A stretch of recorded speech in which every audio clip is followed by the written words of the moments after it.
On est Perek Gimel, Mishnah Yud. Rabbi Hanina ben Dosa, il a parlé, et c'est encore une halakha de Rabbi Hanina ben Dosa.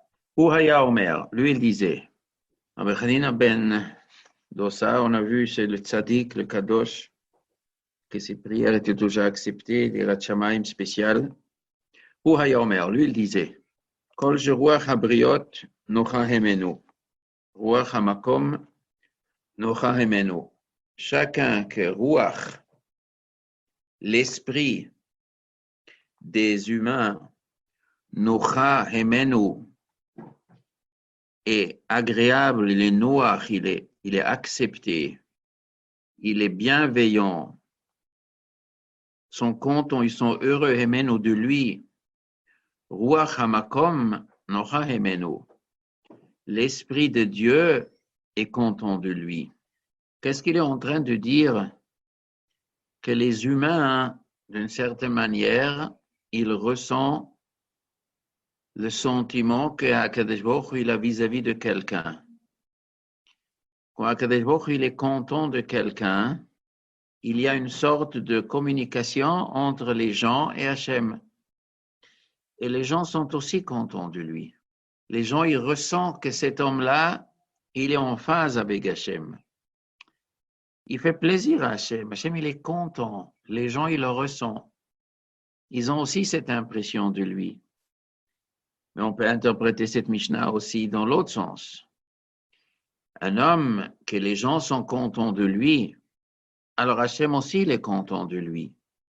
Pourquoi? Parce que les gens sont contents avec un homme, il faut que cet homme se comporte bien. Un homme qui ne se comporte pas bien avec les gens, qui s'accroche, qui se bagarre, qui fait des scandales, qui vexe les gens, qui n'est pas agréable, qui n'est pas serviable, que son caractère, il n'est pas agréable avec les gens. Alors Hachem aussi n'est pas content. Hachem, il est content avec quelqu'un, il se comporte bien. Donc si les gens sont contents, ça veut dire qu'Hachem après aussi, il sera content. Si les gens ne sont pas contents, c'est aussi dans les deux sens. Si Hachem n'est pas content de quelqu'un, alors les gens ne sont pas contents de quelqu'un. Ils ne sont pas contents de lui. Et si les gens ne sont pas contents de lui, si Hachem n'est pas content, alors ça nous apprend quoi? Il veut arriver à quoi? C'est des moussards. Il veut nous enseigner quel message il veut nous donner. Ça veut dire que si tu sens que les gens ne sont pas contents de toi, il y a ici deux problèmes. Les gens ne sont pas contents de toi, qu'en irait, tu as quelque chose à te reprocher. Vis-à-vis des gens peut-être, ou vis-à-vis de Dieu, ou vis-à-vis des deux. Un homme, il dit, les gens ne sont pas contents de moi, mais c'est leur problème, ça c'est pas mon problème, moi je suis bien. Et comment ça se fait que les gens, ils n'ont pas cette impression? Tu demandes les gens, vous pensez quoi de moi? Ah ça, on ne peut pas vous dire, monsieur. Dites-moi toujours. Non, je ne sais pas si ça va vous faire plaisir. Dites toujours, je vais entendre. Vous voulez entendre? Ouais. Alors, qu'est-ce que vous en pensez de moi? Qu'est-ce que les gens ils pensent de moi? Vous savez, c'est... Ah bon? Ah bon? Pourquoi? Les gens, ils sont... Ça va pas, monsieur. Vous remarquez pas que les gens, ils pensent, ah, vous êtes des voyous. Ah, moi, j'ai rien à me reprocher. Bon, d'accord. Vous avez rien à reprocher, il n'y a pas de problème. Allez-y, demandez le Chacham, comment il s'appelle? Il s'appelle Rabbi Hanina ben Dosa. Demandez-lui qu'est-ce qu'il en pense. Bonjour, monsieur Rabbi Hanina ben Dosa. Les gens, ils n'ont pas une bonne impression de moi. Ça veut dire quoi? Ça veut dire qu'ils ne sont pas bien, les gens, parce qu'ils ne remarquent pas que je suis un type bien. Non, monsieur. Non, monsieur. Si les gens ne sont pas contents de vous, il y a un problème. faut que vous revoyiez la copie. C'est pas net là. Et le contraire aussi. Peut-être vous n'êtes pas bien avec Hachem, et Hachem n'est pas content de vous. Et c'est pour ça que les gens ne sont pas contents. Les gens, ils remarquent qu'il y a quelque chose qui tombe par an. Donc l'appréciation des gens, c'est un facteur qui doit faire penser à l'homme. Un homme qui entend qu'on parle mal de lui, il a intérêt à se remettre en question avant d'attaquer les autres. Oui, ouais, les gens sont comme ça, ils sont jaloux de moi. Ouais, ils comprennent pas qui je suis. Attention, ne prenez pas la société pour des idiots. Les gens ne sont pas bêtes. Les gens, ils sont pas bêtes. Les gens, ils ont un certain sentiment et peut-être ça vient du ciel. Vous êtes quelque part en conflit avec Hachem. Donc, c'est ça qu'il dit Rabbi Hanina ben Dossa. On va continuer le prochain morceau. Rabbi Dossa ben Hurkenos Omer. Rabbi Dossa, le fils de Hurkenos. Lui, c'était aussi un élève de Rabbi Yochanan ben Zakkai. Il était plus âgé que Rabbi Akiva, Rabbi Yochanan, Rabbi Shua ben Hanan, Rabbi Leza. Quand ils ont allé le visiter, ils tremblaient devant lui. C'est un vieux Chacham, Rabbi Dossa ben Hurkenos. Et tout le monde tremblait devant lui. Qu'est-ce que lui il dit? Sheina shel shacharit. Le sommeil du matin. Il fait la grasse matinée. Le sommeil du matin. Veyain shel tzoraim. Et boire le vin à midi. Vesichat yeladim. Amusement avec enfants. Vishivat bate knesiot shel haaretz. Et s'installer, yeshiva, s'installer, s'asseoir, ça veut dire faire passer beaucoup de temps. Bate knesiot, dans les maisons de réunion chez la Haaretz, des ignares, les gens qui sont loin de Torah. Motzien et Adam min haolam. Ils font sortir l'homme du monde. Ce sont des choses qui sont archi graves, malgré que quoi, qu'à première vue, on ne voit pas très bien en quoi c'est si grave. Il n'y a pas d'avéra ici. Il y a à première vue, quelle avéra il a fait? Il fait la grasse matinée. Sheina shel shacharit, il dort le matin. Nous alors, bon, il dort le matin et risque de ne pas faire Kriyat Shema. Bon, ça c'est une avéra. Kriyat Shema raté, tefila de shacharit raté, ça c'est pas bon. Mais bon, ce sont deux mitzvot. Ça y est, à cause de deux mitzvot, il n'a pas de chelek l'olam haba, parce qu'il a raté deux mitzvot. Mais non, l'Éternel parle ici un style de vie. Un style de vie qui commence le matin. Le matin, la Torah nous dit, B'shoch becha u'kumecha, tu mets les paroles de Dieu sur ton cœur, B'kumecha, quand tu te lèves le matin. Se lever le matin, c'est le début de la journée. Et ceux qui ratent le début de la journée, ils ratent bien sûr la tfila aussi, et le kriyat shema aussi, mais ils ratent le début du matin. Sheina shel shacharit, il y a un risque qu'il peut rentrer dans un style de vie de paresseux. C'est ça, il prend pas sa vie en main. La nature de paresse peut s'installer, avec des conséquences pour d'autres mitzvot aussi, ou pour d'autres parties de la vie qu'on a besoin. On a besoin dans la vie pour réussir. Il faut faire des choses. Il y a des choses à faire. Soit qu'on étudie, soit qu'on travaille, soit qu'on fait de Gmilot Chassadim. Il y a une activité. Mais le fait de dormir le matin, le soleil se lève. La nature se lève. Les fleurs commencent à s'ouvrir. La nature, elle est créée d'une façon en symbiose avec la nature humaine. Et c'est pas pour rien. Le soleil se lève et tout, il se crée une nouvelle dynamique le matin et l'homme aussi reçoit cette nouvelle dynamique. Et l'homme, il doit profiter de ça, de sa journée. Et lui, il rate Sheina shel shacharit. Alors, il dort jusqu'à 11 heures. Et après, il risque de continuer. Le Tanaï parle, il n'a pas que ce tort. Ça, c'est le premier tort. Bon, c'est un tort, c'est déjà dangereux. Mais ça peut l'amener, il y a un shel saraim. Une fois qu'il se met à manger à midi, il boit le vin. Le vin, ça crée déjà une certaine fatigue. Ça crée déjà, c'est un problème déjà vis-à-vis de l'activité. Après l'après-midi, qu'est-ce qui se passe l'après-midi? C'est Khati Eladim. Il va encore passer des amusements. Il va s'amuser. Et après arrive le soir. À la soir, il sort de la maison. Alors là, il va à des réunions. Là, il va rencontrer des copains. Et ils sont qui, ces copains? Des Amé Haaretz, les gens loin de la Torah. Et il s'installe, Yeshivat. Il va s'installer dans les maisons des réunions. Et qu'est-ce qu'on fait là-bas? On parle, ou on joue, ou on s'amuse, mais on ne parle pas de Torah. Si ce monsieur il va écouter la Torah, eh bien le soir, eh bien qu'il aille dans les Bate Knesiot chez le Talmidei Chachamim, qu'il aille dans les maisons de réunion des Talmidei Chachamim et qu'il écoute la Torah.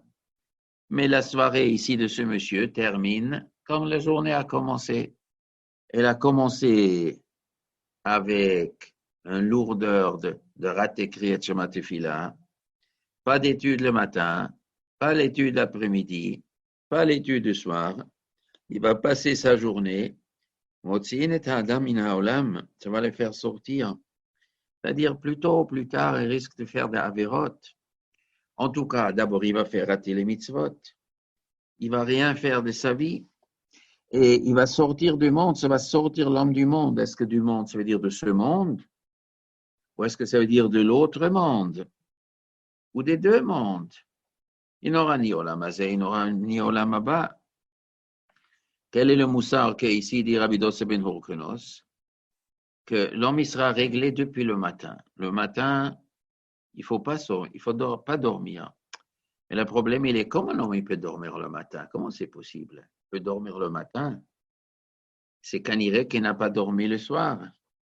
Si on dort bien la nuit, on ne dort pas le matin. Donc, il n'a pas dormi la nuit. Et pourquoi il n'a pas dormi la nuit? Parce qu'il a passé la soirée dans les Bate Knesiot chez la Maharetz, dans les maisons de réunion des ignares. Il passe la soirée.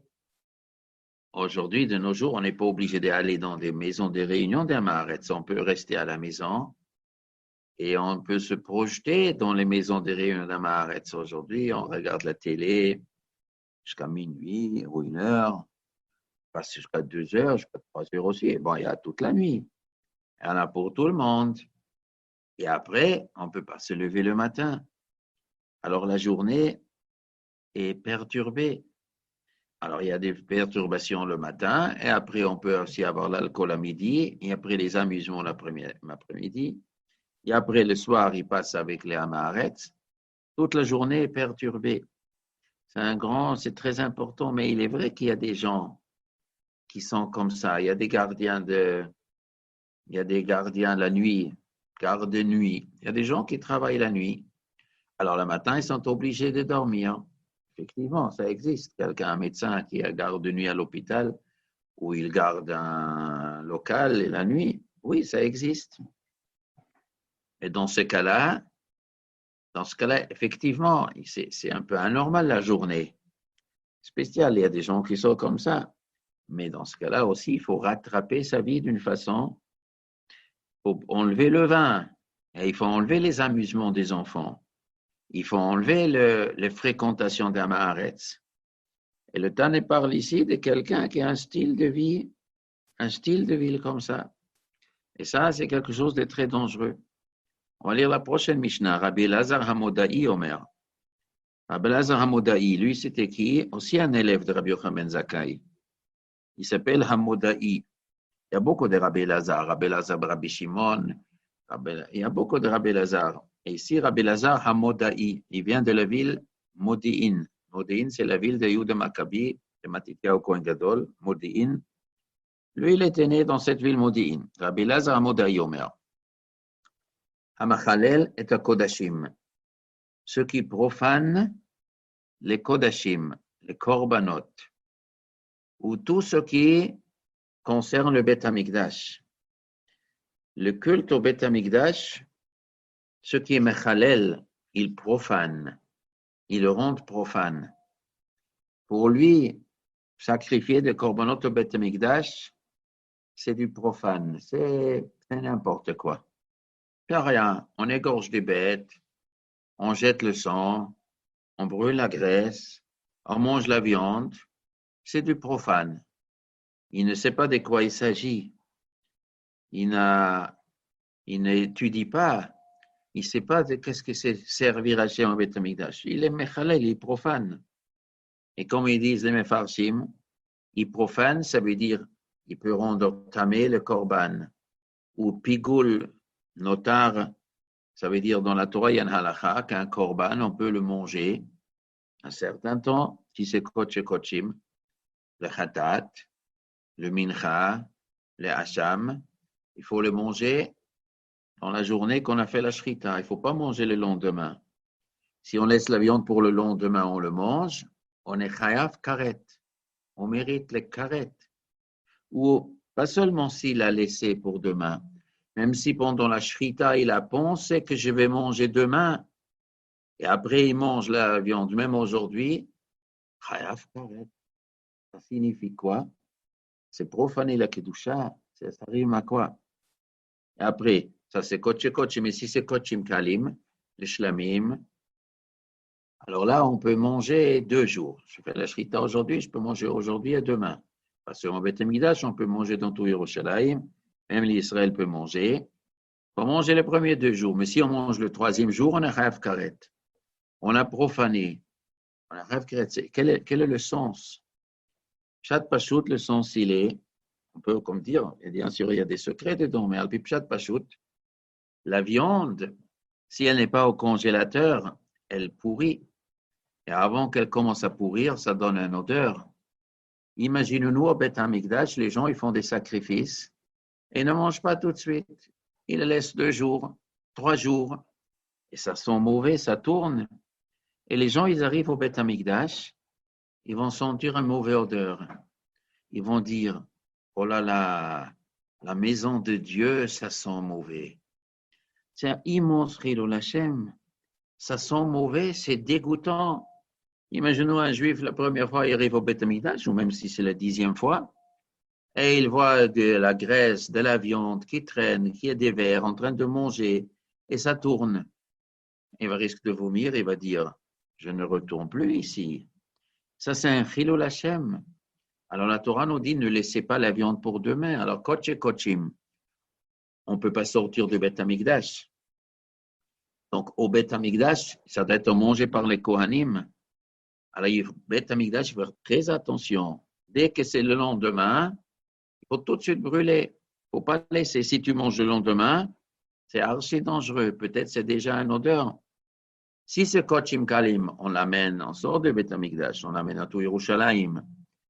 Yerushalayim, si tu manges le 2e jour, même s'il reste il y a un peu une odeur. D'abord, les gens ne savent pas tellement que c'est Kodshim, ils peuvent penser que c'est de simple viande. Et aussi, c'est déjà loin du Beth Amikdash, c'est déjà plus au Beth Amikdash. Si tu laisses le 3e jour à Yerushalayim, les gens qui viennent à Yerushalayim vont dire ça sent mauvais, c'est une ville, la ville de Dieu, et ils sont mauvais, ben, Chilul Hashem. Mais on te laisse manger le 2e jour, parce qu'il y a beaucoup de mangeurs, parce que tous les Israéliens peuvent manger, et c'est déjà loin de Beth Amikdash, on ne sait pas tellement que c'est Kodesh, mais au Beth Amikdash que le 1er jour. Alors, l'homme qui est Machalel, Kodashim, Igul, Notar, Tamé, c'est un mépris. Et la 2e chose, Hamavazet, Hamuadot. Il méprise les fêtes. Pessah, Shavuot, Sukkot. Et le Moed, c'est pas seulement Yom Tov, c'est aussi Chol HaMoed. Chol HaMoed aussi, c'est Kodesh. Il y a des gens qui prennent ça à la légère. Les fêtes de Dieu, c'est des fêtes Chol. Vahamal bimpnei chavuro berabim, ceux qui blanchit le visage de son prochain en public. Et de quoi il le blanchit? Il lui fait honte. Quand on fait honte à quelqu'un, en plus ici en public, d'abord l'autre il est en panique, il devient rouge, après il devient blanc, le sang il sort de son visage. Et ça, c'est à côté de quoi? C'est à côté de profaner les korbanot, le culte au Beth Amikdash, c'est à côté de mépriser les fêtes que Dieu il a fixées. Les fêtes sont là pour monter 3 fois Yerushalayim, pour le chizouk de l'Emouna, pour que les Juifs racontent la sortie d'Égypte, pour qu'on se mette ensemble servir Hachem. Et il méprise le Hamal b'pnei chavero, où il blanchit le visage de son prochain. Et son prochain, c'est aussi quelque chose de chashuv. Après, on verra dans la Mishnah de Rabbi Akiva, un homme, il était créé, Betzelem Elokim, à l'image de Dieu. Faire honte à quelqu'un, ça brûle comme le feu. C'est une profanation de la personne. C'est une immense douleur. Et c'est profaner le Tselem Elokim. L'homme, il est créé à l'image de Dieu. Blanchir ce visage, c'est un peu comme au Beth Amikdash, profaner les korbanot. Et ce qui détruit l'alliance qu'Abraham Avinu il a fait avec Hachem, ça veut dire la Brit Mila. Soit il ne veut pas faire la Brit Mila, soit il ne veut pas faire à son fils, soit il demande aux gens de ne pas la faire, soit il rigole et dit à quoi ça sert de faire la Brit Mila. Et ceux qui interprètent la Torah d'une façon détournée, dans la Torah il y a un sens, il y a les mots ils veulent dire quelque chose. Et ils déforment les mots pour arriver à un contresens. Une interprétation de la Torah qui est dans le contresens de la halakha ou de l'esprit ou de ce qu'Akadosh Baruch Hu mechaven, afal pi she'en she'esh biado Torah ou maasim tovim, même qu'il a étudié la Torah, même qu'il a des bonnes actions, il donne tzedaka, il est gentil avec les gens. Oui, il a des maasim tovim, il est gentil, il visite les malades, il donne tzedaka, il organise des bons doses de chesed, mais avec un mépris vis-à-vis du judaïsme, vis-à-vis du service d'Hachem. C'est un homme, il fait maasim tovim, il est humain, mais il connaît même la Torah, il connaît le judaïsme, et il est humain, mais il méprise les choses sacrées. Il méprise les Beth Amikdash, les fêtes, les humains, la Brit Mila, l'alliance qu'Hachem il a fait avec Avraham Avinu, ça veut dire la spécificité juive. C'est quelqu'un qui est contre cette spécificité juive. Mais pourquoi les Juifs doivent se distinguer des nations? Il est intéressant ce personnage contre qui Rabbi Eliezer Amodai parle. Une personne qui a Torah ou Maasim Tovim. Un homme qui a de la Torah, c'est-à-dire quoi il a de la Torah? Il connaît une Mishnah, c'est pas ça. Yesh beyado Torah ou Maasim Tovim. Il a appris beaucoup de Torah. Il fait beaucoup de Maasim Tovim. Il fait des bonnes choses. Et quand même, il méprise la spécificité, ce qu'Hachem il a donné aux Juifs, la Brit Mila. C'est un culte dépassé. Il faut supprimer ça. C'est cruel. Ça fait distinguer les Juifs de toutes les nations. Ça provoque la jalousie des nations. Il faut supprimer ça. On peut être humain, on peut faire une espèce de religion sans cette histoire de Brit Mila, sans la spécificité des fêtes. On n'a pas besoin des fêtes. Pesach, Shavuot, Sukkot, c'est la sortie d'Égypte. Eh bien, on peut oublier les sorties d'Égypte, mais on peut toujours faire la religion et l'humain aussi. Celui-là, même qu'il a tout ça, il n'a pas de part dans le monde futur. Si Rabbi Eliezer Amodai, il dit cette phrase, et Omer, ça veut dire, il a répété souvent, ça veut dire, il luttait ici, soit contre un homme, soit contre des hommes, soit contre un mouvement. C'est-à-dire que dans son époque, il y avait un mouvement du peuple juif, des gens qui se sont comportés de cette manière. Évidemment, c'est connu que c'est ça qui se passait avant le Chorban du Beth Amikdash. Un mouvement de transformer le judaïsme en une religion qu'on n'a pas besoin le Beth Amikdash. Beth Amikdash, c'est vieux, on n'a pas besoin. Et c'est spécifique juif, on n'a pas besoin des spécificités juives. faut devenir international. Il faut s'occuper du monde. Pas besoin de la Brit Mila. Il faut transformer la religion juive en une religion universelle, sans Brit Mila. Et s'il y a des gens qui croient encore à ça, on leur fait honte. Malbin Pnei Chaviro, Rabim, il fait honte. On peut faire honte devant les Juifs. On peut faire honte à des Juifs devant des non-Juifs. On peut dire aux non-Juifs que ces Juifs qui sont attachés à ce culte des fêtes du Beth Amikdash et de la Brit Mila et leur interprétation de la Torah, les Juifs, ils ont une interprétation, mais ont interprété la parole de Dieu autrement. Ça, c'est ce fameux mouvement.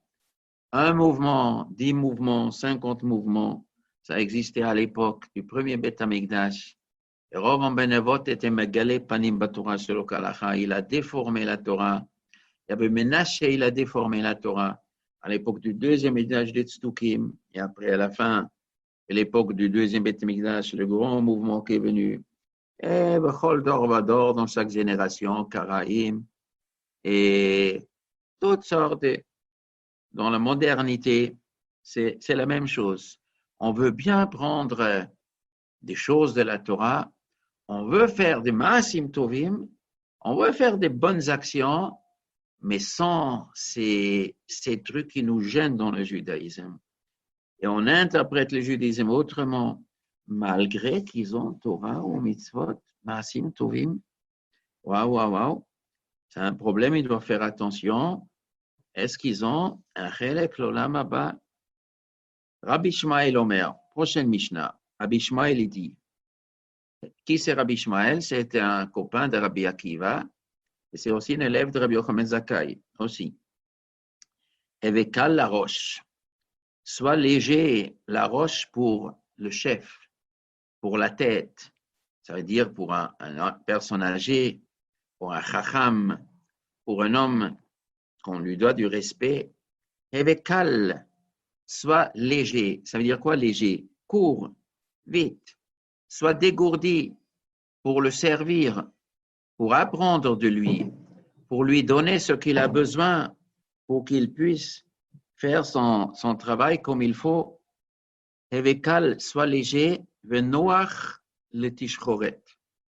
Et soit agréable le tishchoret. C'est quoi tishchoret? Un homme qui est jeune, shachor. Shachor veut dire noir. Un jeune qui a des cheveux noirs. Un homme qui a des cheveux noirs, c'est-à-dire il est jeune. Les personnes âgées, ils ont des cheveux qui sont blonds. Lui, il a des cheveux noirs. Eh bien, sois agréable. Tu n'as pas besoin de courir pour le servir, mais tu dois être agréable vis-à-vis de lui. Et reçoit chaque homme avec joie. Alors ici, il y a une difficulté dans cette Mishnah. Rabbi Ishmael nous dit, Noach sera agréable pour un jeune homme. Et comment il définit ce jeune homme? Tishchoret, il est noir, il a des cheveux noirs. C'est un peu bizarre. C'est comme ça qu'on parle. Pour dire un jeune homme, il y a beaucoup d'expressions. Tu peux dire le tsaïr, le tsaïrim aux jeunes, le yeladim aux enfants. Il y a beaucoup d'expressions qu'on peut définir un homme jeune. Et Rabbi Ishmael, il définit un homme jeune, shachor, il a des cheveux noirs. Ça signifie quoi? C'est possible qu'ici, dans cette Mishnah, il y a quelque chose de très, très profond. Ce n'est pas pour rien que Rabbi Ishmael, il a choisi le mot tishchoret. En vérité, Rabbi Ishmael, cette Mishnah, ce proverbe qu'il a donné, il a dit toute sa vie, ça fait allusion, ça vient d'un événement qui est passé dans sa vie. Un événement qui a changé sa vie. Un événement que grâce à cet événement, il est devenu Rabbi Ishmael. C'est un événement très profond qui est arrivé. De quoi il s'agit? Alors, qui c'est Rabbi Ishmael? Alors, d'abord pour situer Rabbi Ishmael. Il s'appelait Rabbi Ishmael ben Elisha et il était le petit-fils d'un autre Rabbi Ishmael ben Elisha. le Rabbi Ishmael ben Elisha Kohen Gadol, qui était le Kohen Gadol à la fin du Beth Amikdash. C'est Rabbi Ishmael Kohen Gadol qui se fait tuer avec Rabban Shimon Gamliel au mot de Khorban. Lui, c'est le petit-fils. Mais ce petit-fils, la Gemara nous raconte, il se fait prisonnier et il est parti à Rome. Il était à la prison. Et à ce moment-là, il y a un Chacham d'Eretz Israël est venu, Rabbi Shua ben Hanania, qu'on a vu avant. Rabbi Shua ben Hanania, il part là-bas, il arrive à Rome, et les gens de Rome arrivent chez Rabbi Shua ben Hanania.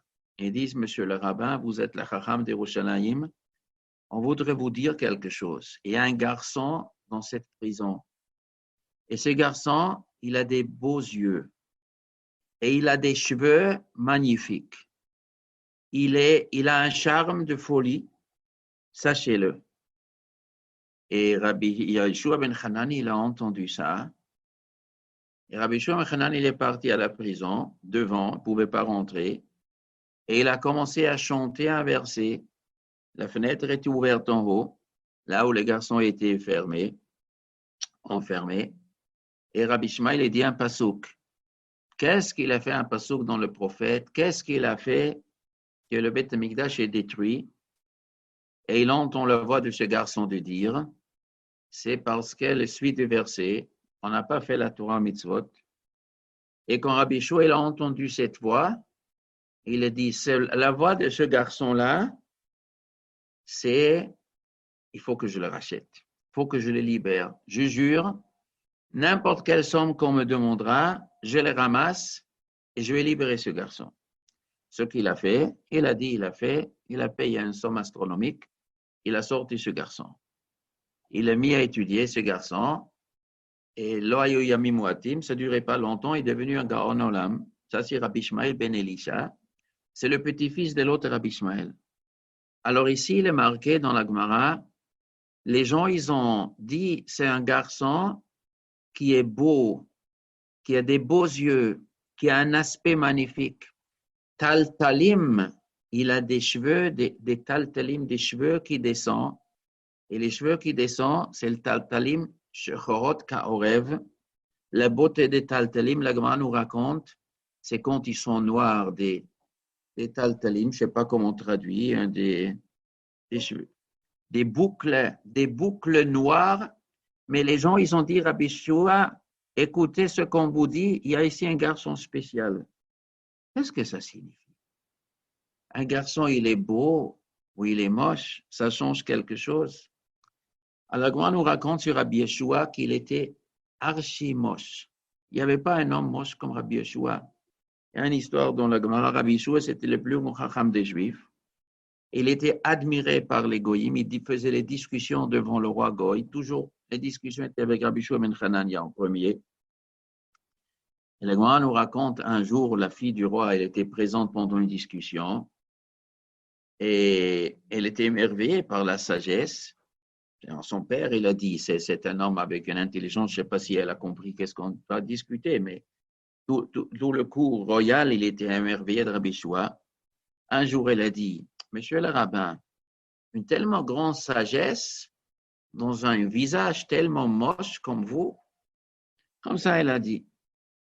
Alors, il a répondu, dites-moi, mademoiselle, votre père, il garde le vin dans des cruches en or ou dans des cruches en argile? Elle a dit, dans des cruches en argile. Le vin vieillit dans des cruches d'argile. Alors, le Rabbi Yeshua, il a dit, du vieux vin de bonne qualité dans des cruches d'argile et pas dans des cruches en or. Bon, quand Rabbi Yeshua il est parti, il est marqué que la fille, elle est venue chez le chef de la cuve, du cuve royal. Elle a dit, monsieur, vous allez fabriquer des cruches en or, on va mettre le vin dedans. C'est ça qu'ils ont fait et le vin est devenu vinaigre. Il arrive un repas et on apporte le vin et le roi, il sent que c'est du vinaigre. Il dit, apportez une autre bouteille, vinaigre, tout est vinaigre. Monsieur le roi, toute la cuve est vinaigre. Mais comment c'est possible? Mais on a fait des cruches en or. vous avez fait des cruches sonores, mais c'est quoi ça? Mais écoutez, c'est votre fille qui nous a demandé. Il demande à sa fille, mais qu'est-ce qu'il t'arrive? Pourquoi tu as demandé de faire des cruches sonores? Mais c'est le rabbin qui me l'a dit, que le vin, il faut garder dans des cruches sonores. Ah, le rabbin. Et moi, on nous raconte Rabbi Shua, l'année prochaine, il est revenu à Rome. Et le roi, il a discuté. Après, il dit, monsieur le rabbin, j'ai une petite question. Vous avez conseillé à ma fille de changer le cruche d'argile en cruche en or? Il dit non. Il dit, ma fille m'a dit comme ça. Alors, Bichou, il a compris. Il a dit, mais j'ai pas dit de le faire. J'ai dit à votre fille, elle m'a fait la remarque pourquoi je suis moche. Alors, j'ai voulu lui dire que des fois, la sagesse peut mieux mûrir dans un visage moche, de la même façon que le vin. On n'a pas besoin de vin dans le cruche en or. Elle a compris ça, Kipchuto. Alors, la fille, elle est intervenue, elle a dit, mais monsieur le rabbin, j'ai vu des gens qui sont sages et sont beaux. Alors, Rabbi Yeshua, il a répondu, et s'ils avaient été pas beaux, ils avaient été moches, peut-être ils seraient plus intelligents. Alors, il y a ici quelque chose de très profond que Rabbi Yeshua nous dit. Mais maintenant, la Gemara nous raconte que Rabbi Yeshua est venu à Rome. On lui a dit qu'il y a un garçon qui est spécial avec sa beauté, avec des boucles noires, avec des yeux qui envoûtent. Et il a répondu, il a entendu la voix, il a dit, ici il y a le futur Gadolador dans cette truc. Moi, je dois le racheter. C'est le futur Gadolador. Et c'était Rabbi Ishmael ben Elisha. Qu'est-ce que ça veut dire? Qu'est-ce qui s'est passé avec ce Rabbi Ishmael? Alors, pour mieux comprendre cette Mishnah aussi, qui c'est Rabbi Ishmael, on va voir qui était son grand-père. Rabbi Ishmael ben Elisha, le grand-père, la Gemara nous raconte, il s'est fait tuer par l'empereur romain. Mais avant de le tuer, la fille du roi est intervenue. Et la fille du roi, elle a vu Rabbi Ishmael ben Elisha. Et elle a dit, papa, je n'ai jamais vu une telle beauté. Il n'existait pas un homme tellement beau. Le visage de Rabbi Ishmael, Kohen Gadol, était quelque chose de... Ça n'existe pas. Alors elle a dit, s'il te plaît, papa, ne le tue pas. Le père, il a dit, ça, je ne peux pas faire. Je suis obligé. Rabban Shimon Gamliel, le chef des Juifs, plus lui, le Kohen Gadol, c'est les deux chefs spirituels du peuple. Il faut que je les... Alors elle a dit, mais je suis amoureux de ce monsieur. Alors la Gemara nous raconte qu'ils ont scalpé son visage quand il était vivant. Je ne sais pas comment on fait ça. Il y a d'avoir des spécialistes à Rome.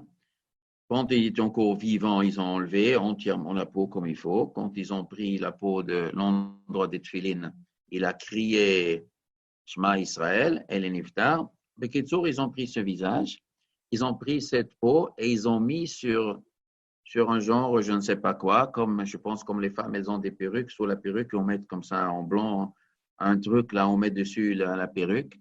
Ils ont fait comme ça quelque chose et la peau dessus, ils ont mis dans un produit qui le garde et la beauté est restée et on a donné ça cadeau à la fille du roi. Et la fille du roi, elle avait dans sa chambre le visage de Rabbi Ishmael Kohen Gadol. Après, le roi nous raconte, ils ont mis dans les caves de Rome, et le roi nous raconte, c'est resté là-bas avec ce produit, comme les Égyptiens y faisaient. Alors, ça veut dire que le Kohen Gadol, il avait une beauté exceptionnelle, et il était le Kohen Gadol qui rentrait à Kodesh et Kodashim, il était au Kodesh avec Akadosh Baruch Hu. Il existe une beauté qui vient du ciel, comme Rachel, Yefat Toar, Yefat Maré, c'est quand c'est la tzidkut, quand c'est les midot qui sont au maximum de la kedusha, il y a une beauté qui vient.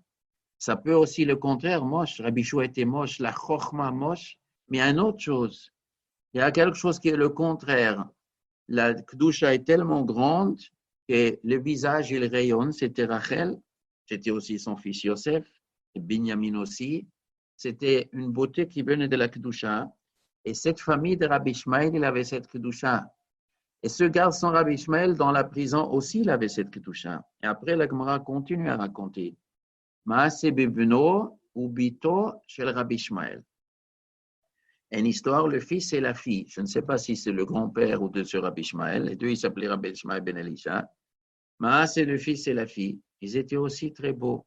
Chez Nishbou, le Shnei Adonim, il y avait les Romains, ils ont acheté dans le marché des esclaves, on vend des Juifs.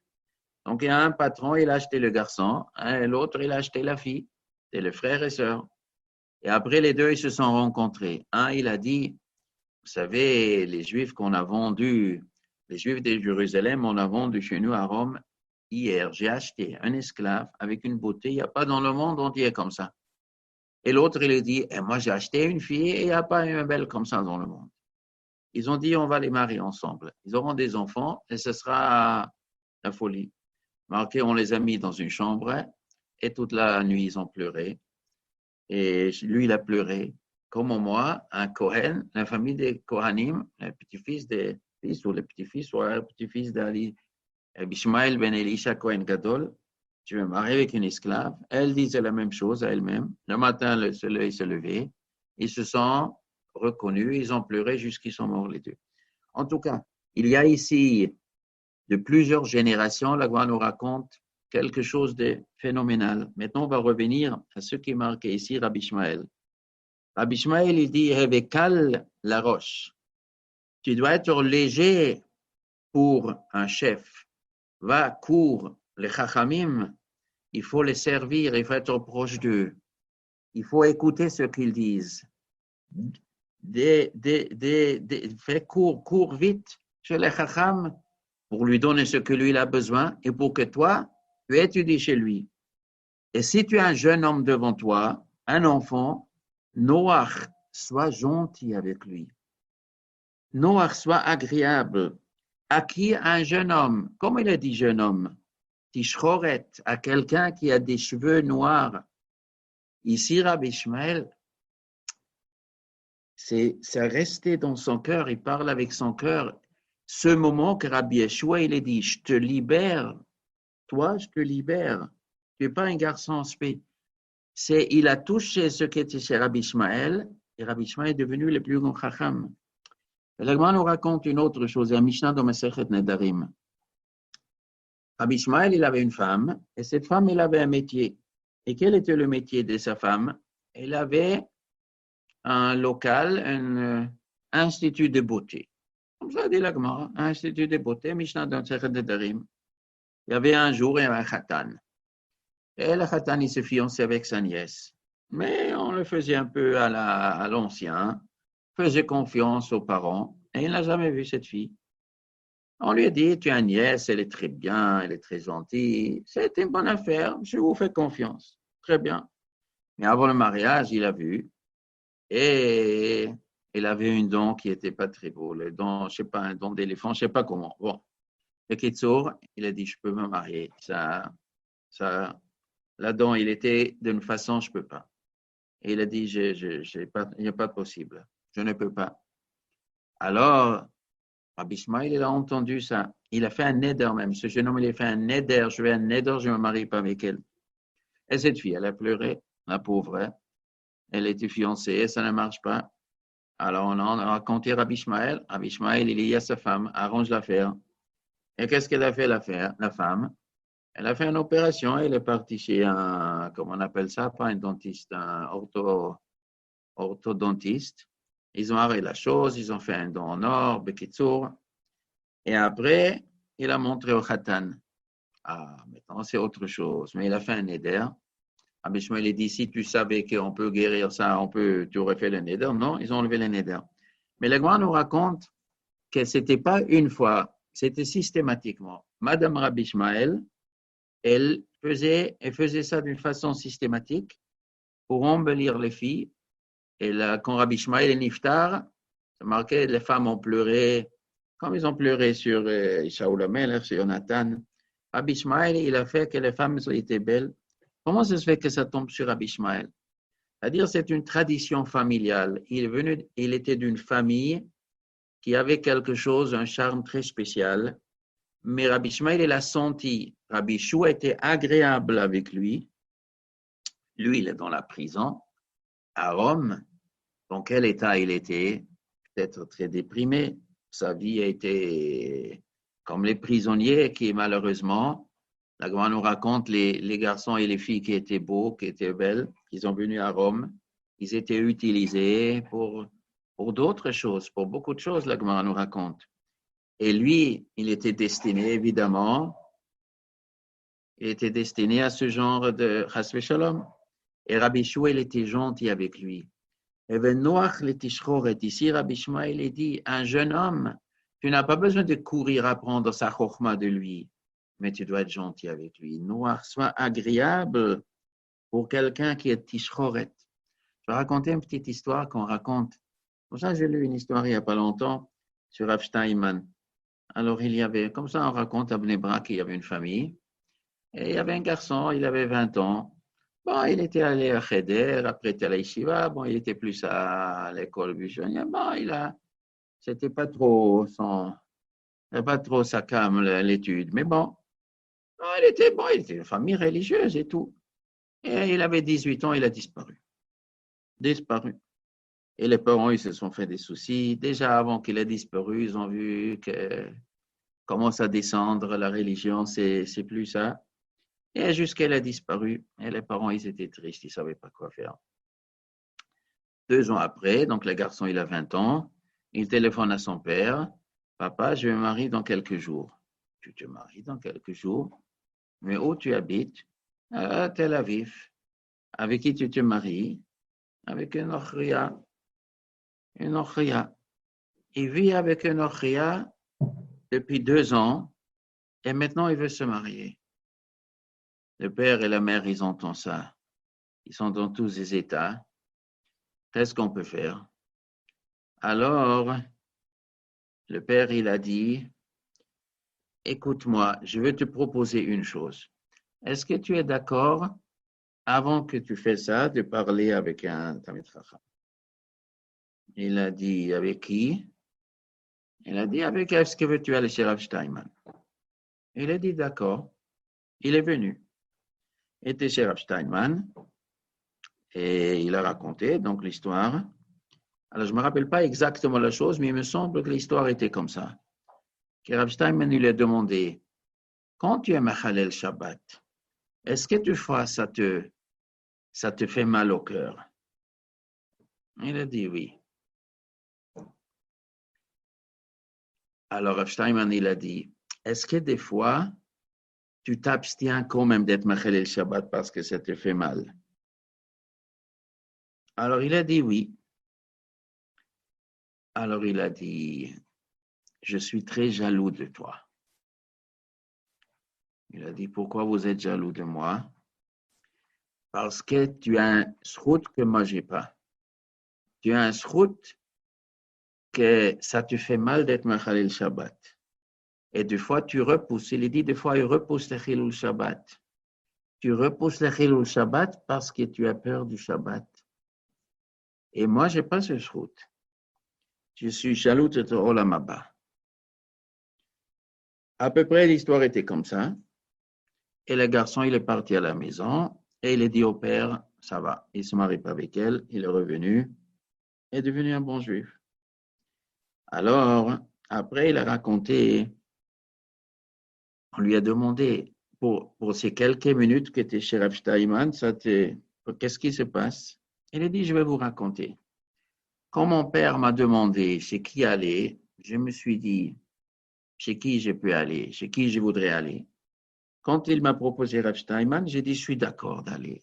Pourquoi? Alors, il racontait une histoire.